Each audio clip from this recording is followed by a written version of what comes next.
Yo tout le monde, on se retrouve pour une nouvelle vidéo sur Battlefield 3. Et là, bah, qu'est-ce que je vais vous présenter? Je vais vous présenter une petite vidéo en ruée sur frappe à Karkand. Donc c'est pas forcément une partie que j'ai fait un bon score, enfin j'ai quand même fait un bon score, je dirais. C'est pour vous expliquer un peu comment on peut procéder pour faire des bons scores sur ce map sans forcément s'obliger à jouer avec des armes qu'on n'a pas forcément envie de jouer, si j'ai envie de dire, parce que moi quand je joue, bah, je joue un peu avec ce que je veux. Donc je vais déjà vous expliquer avec quoi je joue et dans quelles conditions. Donc on est en défense, on est en attaque. Donc moi en attaque, qu'est-ce que je fais? Bah moi je prends le sniper. Ça dépend des maps, hein, ça dépend des maps. Mais la plupart du temps j'utilise le sniper. Là j'utilise le sniper avec le Python, d'ailleurs enfin le Python, le Colt, je ne sais plus quoi. Je le prends plus nécessairement, je prends le B23R pendant maintenant. Donc ce parti elle date d'une semaine, donc c'est pas super long non plus. Donc moi qu'est-ce que je prends? Je prends M98B déjà avec bipied, lunettes x12, pas forcément obligé, surtout en ruée lunettes x12, hein, c'est juste que j'ai pas eu le temps de changer. Je prends aussi comment ça se dit, ça s'appelle la manœuvre rectiligne pour pouvoir tout simplement recharger tout en visant, c'est mieux, hein, toujours voir l'ennemi. Donc comme vous pouvez voir, bah, la partie a déjà commencé, donc je joue un peu tout en 5 FPS là, sur mon petit écran de merde là. Mais bon c'est pas grave, ça m'empêche pas de voir les images les plus importantes. Donc là en fait on va attaquer les deux points. Euh, je vous cache pas qu'on va y aller assez vite, en 9 minutes la partie elle sera terminée. Surtout sur Frappe à Carcan où on doit poser 3 fois, 4 fois les bombes je crois. Je me rappelle plus. On n'a pas été désamorcé, pas une seule fois, il me semble bien. Je me rappelle plus très bien, si j'ai de la merde, c'est pas grave. Donc voilà, moi j'utilise beaucoup le sniper parce que en rue on voit pas beaucoup ça. Enfin, on en voit quelques-uns, mais bon, ils sont pas forcément toujours bien calés, si vous voyez ce que je veux dire. Ils sont pas toujours bien mis. C'est facile de se les faire, on les contourne. Alors moi, ce que j'ai essayé de faire, bah, j'ai essayé de crever le moins de fois possible. On peut dire que je campe pour l'instant, mais je campais pas. J'étais plutôt en mode. En fait, j'attendais qu'ils posent des bombes. Ensuite, j'ai avancé, je tuais des ennemis, quoi. Je campais pas non plus comme un salaud, quoi, on va le dire. Donc, ensuite, qu'est-ce qu'on peut prendre? On peut prendre surtout la tout munition qui est important parce que comme on va rester derrière nos alliés, on va pas forcément avoir le temps de rusher sur les stacks de munitions qui seront posés. Ou de demander. Enfin, si vous avez un pote qui est avec vous, bien sûr, lui demander des munitions, hein, ça va pas le tuer. Mais bon, quand on est tout seul, c'est mieux de jouer avec la tout munition. Voilà, comme ça vous avez des munitions en plus et vous avez des munitions en plus, hein, puis voilà, c'est tout.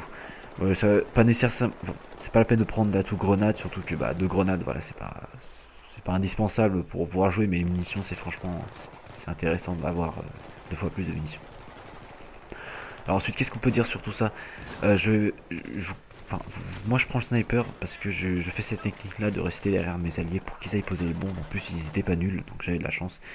Si vous êtes dans le cas où vos alliés sont pas super performants ou alors ils jouent déjà en mode je reste pas au premier fond, et ben c'est vous qui allez devoir y aller. Dans ce cas-là, je vous conseille une classe du genre assaut pour pouvoir pouvoir res vos potes, hein, tout simplement les réanimer, etc. Des medikits aussi très important, les medikits. Euh, je vous avouerai que pendant la première partie, j'ai hésité à prendre entre sniper et medikit, mais quand j'ai vu que mes potes commençaient déjà avant un certain level, du genre il y en avait un qui était niveau 100 je crois. Je sais plus si c'est sur cette partie ou pas, je pense bien. Colonel, enfin ça veut rien dire les niveaux, vous allez me dire, mais il y a quand même une certaine expérience de jeu derrière tout ça. Donc voilà, on a déjà déposé les 2 premières bombes, donc il me semble qu'elles ont déjà pété. Ouais, ils ont déjà pété. Donc qu'est-ce que je vais faire? Bah moi je reste, j'ai éliminé les derniers ennemis. Enfin je vois pas trop bien ce qui se passe en fait, parce que ça rame un petit peu. Donc qu'est-ce que je vais faire? Je vais rusher dans les bâtiments. Bah, surtout éviter de jouer au héros quand il s'agit quand vous faites tirer dessus, vous voyez l'ennemi. Parce que vous allez voir là en fait je switch entre les immeubles et là en fait, je cherchais l'entrée de cet immeuble pour pouvoir grimper jusqu'en haut. Donc je me disais où sont les escaliers? Les escaliers où est-ce qu'ils sont? Donc là j'ai vu un ennemi, mon pote lui a tiré dessus, du coup bah je sais pas, c'est pas la peine que je m'efforçais, je me suis dit il est mort, on va laisser tranquille. Donc ce que j'ai fait c'est que je suis monté dans le bâtiment juste là pour avoir un peu une plus grande vue d'ensemble sur ce qui se passe. Et là en fait il s'est passé un truc très intéressant en fait, c'est que les ennemis se sont mis à camper dans le bâtiment aussi. aussi, hein, parce que moi aussi je campe. Donc vous voyez là en fait je voyais des mecs tirer, j'ai vu une onde de laser, je vais me prendre une balle. Il me restait 32% de vie. Donc du coup bah le mec il devait m'attendre encore, donc j'ai attendu récupérer un petit peu de vie.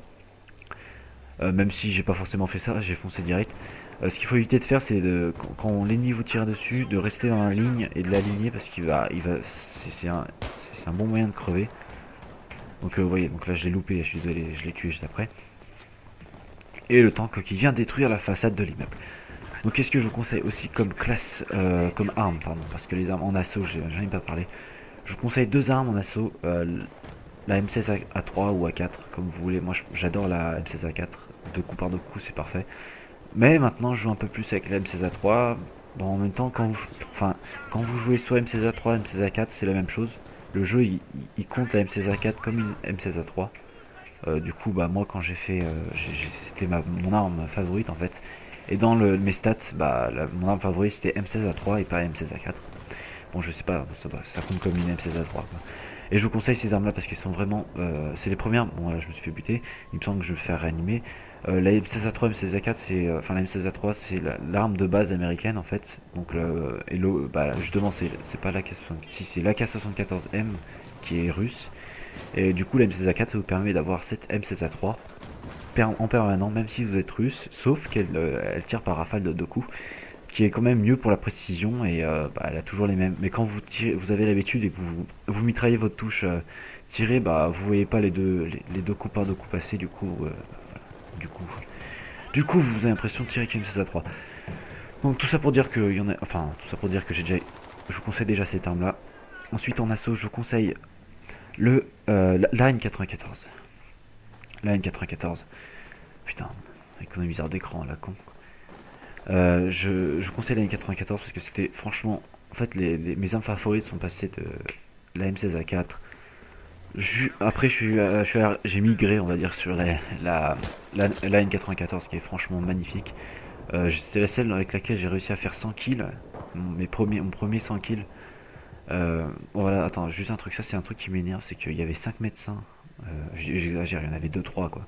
Mais il y a plein de médecins qui sont autour de moi et je me fais buter. Enfin voilà quoi, ils sont des défibrillateurs, c'est pas quelque chose.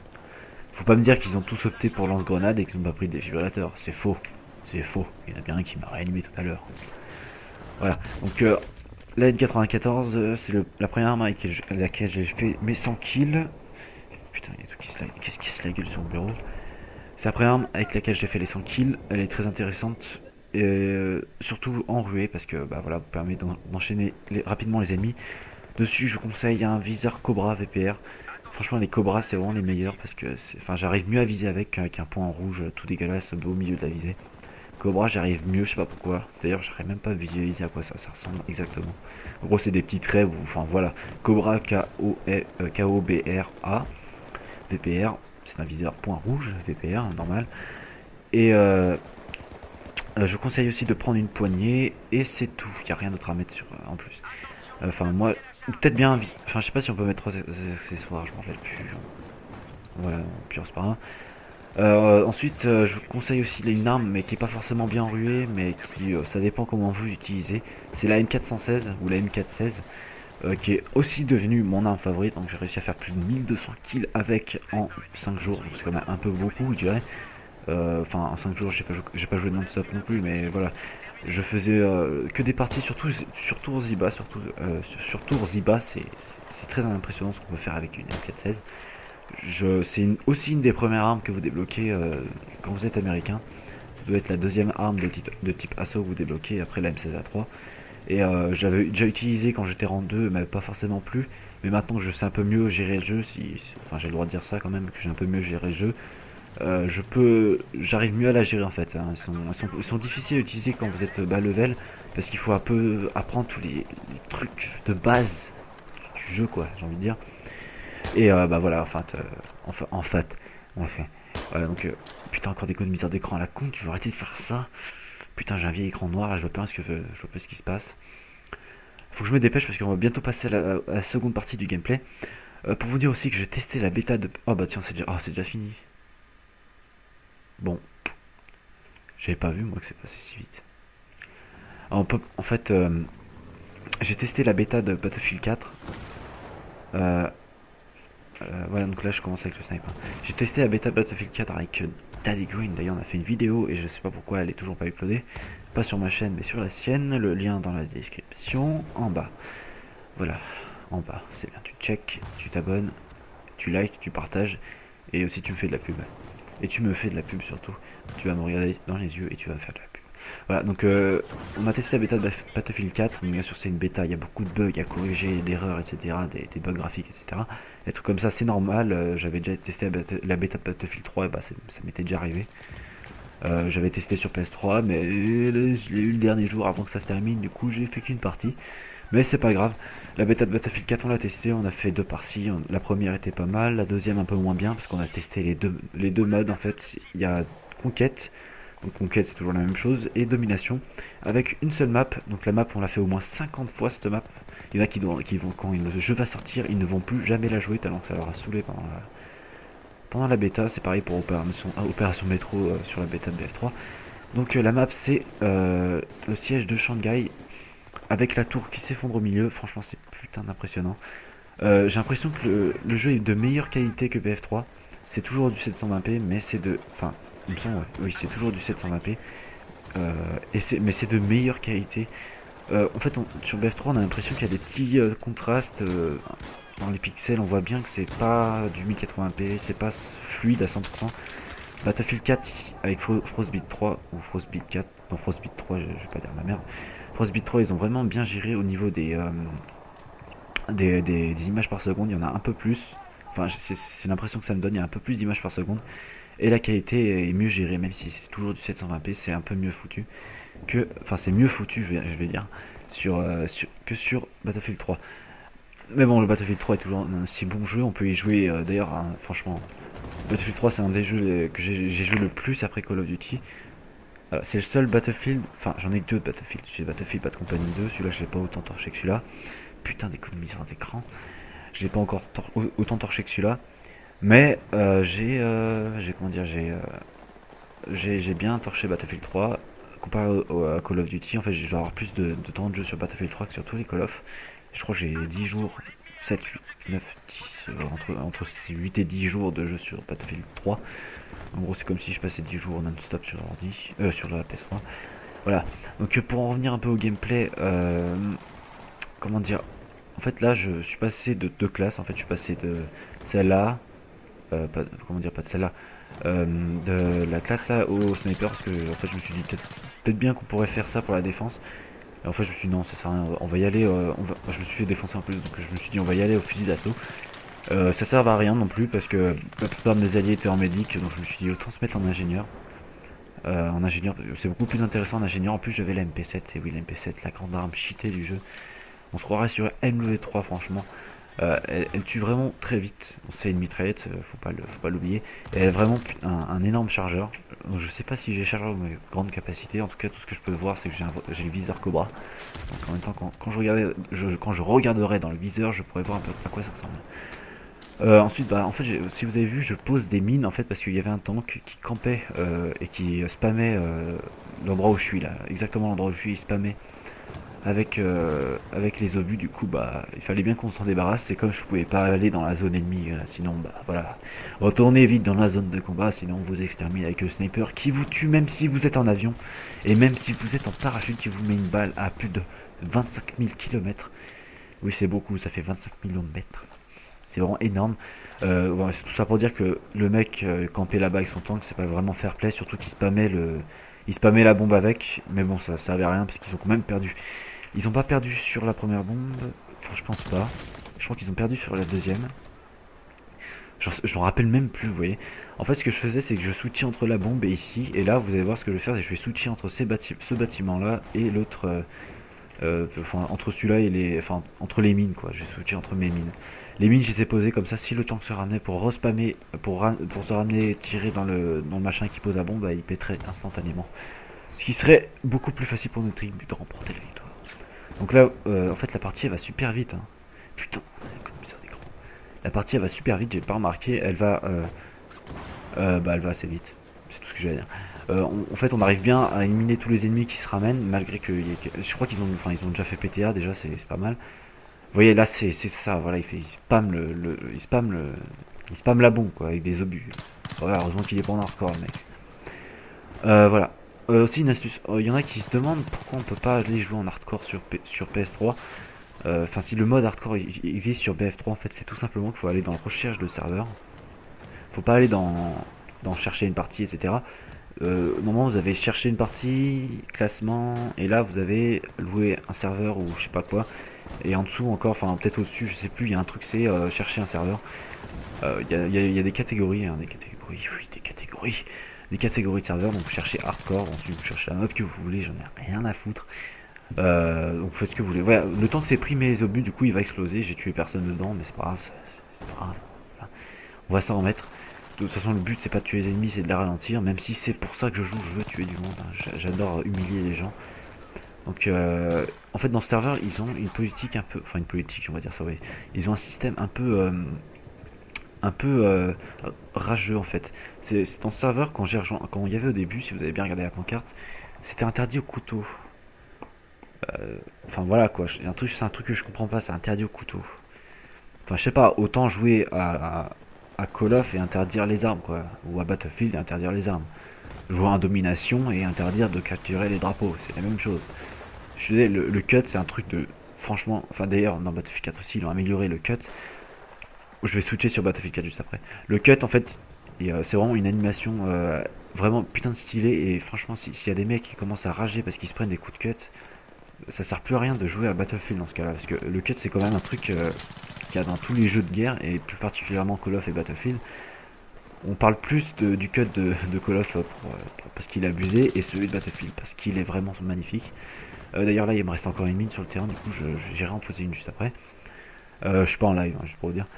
Donc ensuite, qu'est-ce que je pouvais dire? Ah oui, sur les cuts dans Battlefield 4. Écran, arrête de te mettre en noir. Les cuts dans Battlefield 4 ont été un peu changé en fait. Vous avez toujours les mêmes animations, même, enfin, je sais pas si ça a changé, j'en sais rien du tout.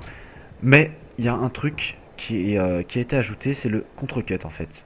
Et oui, le contre-cut, c'est cut et contre-cut. En fait, le contre-cut en fait, c'est quand un ennemi vous cut par devant, pas par derrière. Parce qu'il si vous prend par derrière, vous êtes mort. On va changer un peu la, la formation de la phrase. Si l'ennemi vous cut par derrière, parce que si vous prend par derrière, ça fait bizarre. Si vous cut par derrière, bah, vous pouvez pas vous défendre. Si vous cut par devant, par contre, vous avez un petit laps de temps, comme un QTE, pour un petit laps de temps pour appuyer sur la touche QT, vous aussi, et pour quand il va faire l'animation, vous plantez un couteau, vous allez prendre son couteau et vous allez lui enfoncer dans le ventre. C'est vraiment trop stylé ça, franchement. Ils ont vraiment bien pensé à ça. Par contre, ce qui est chiant, c'est que quand, par exemple, moi j'ai plus de balle dans mon chargeur et qu'il y a un ennemi qui fonce dessus, je vide mon flingue dessus, il lui reste quelques pourcents, j'aimerais bien lui foutre un coup de cut tout simple en fait. Parce que dans Battlefield 3, un ennemi, vous foutez un coup de cut, il restait 20%, il était mort. Un coup de cut, ça enlève 50%. Bah là, ils ont changé ça, mais bon, en même temps, ça va peut-être être un peu abusé ça, parce que en gros, c'est le dernier qui cuttera qu'on aura gagné. C'est un peu ça. Ou, enfin, au pire, vous utiliserez votre arme, hein, c'est comme vous voulez. Donc un peu, qu'est-ce que je veux dire oh oui, si, les commandes ont été complètement changées dans ce jeu en fait. Se déplacer, tirer, lancer des grenades, etc. Tout ça c'est bon, c'est resté pareil. QT aussi. Non, QT en fait c'est plus. Ils ont inversé QT et ils ont inversé QT quoi. QT maintenant c'est comme dans Call of en fait. Mais bon, moi comme je jouais en je sais plus quoi là, oh putain je m'en rappelle plus. En fait je jouais en tactique, voilà. QT c'était rond et puis s'allonger, bah c'était comme dans BF3 quoi. C'était t'appuyer sur le joystick gauche, droit. J'ai un problème avec ma gauche. Voilà, c'est lui qui spam là. L'enfoiré, il va bientôt traverser, il va se faire exploser. Voilà, bah on a terminé la partie, je vais essayer de terminer vite. Bah voilà, donc je sais plus ce que je voulais dire. Donc bah je vous remercie de regarder ces vidéos. Bah si vous voulez voir d'autres vidéos de BF3, bah, vous avez qu'à regarder les autres, hein, c'est tout ce que j'ai à vous dire. Puis moi je vous dis à la prochaine, et puis n'hésitez pas à vous abonner à ma chaîne, ce serait vraiment sympa. Encore un putain d'écran noir, et bah moi je vous dis à la prochaine, à plus, bye bye, have a nice day. Ok, je peux éteindre, j'appuie sur carré, au revoir.